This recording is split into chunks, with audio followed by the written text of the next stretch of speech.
سه حرکت بدنسازی هست که اگه فرمشون رو اشتباه بزنی نه تنها رشد نمی‌کنی بلکه ممکنه ماه‌ها آسیب ببینی.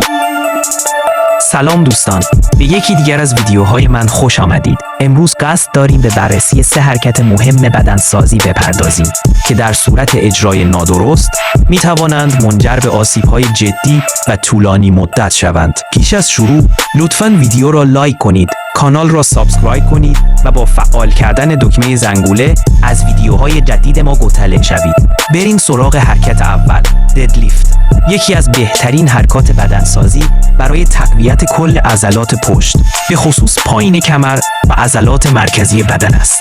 اما در عین حال یکی از خطرناکترین حرکات هم محسوب میشه، چون اگر به درستی اجرا نشه میتونه باعث آسیب‌های جدی مثل کمردرد شدید یا آسیب به دیسک کمر بشه. در اینجا اجرای صحیح ددلیفت رو از هادی چوپان میبینید که حرکت رو به بهترین شکل ممکن انجام میده. چند نکته مهم که باید رعایت کنید: 1. پا را رو به اندازه عرض شانه باز کنید. 2. وزنه همیشه نزدیک پاها حرکت کنه. 3. کمر قوس نداشته باشد. باید کمر صاف و خنثی بمونه.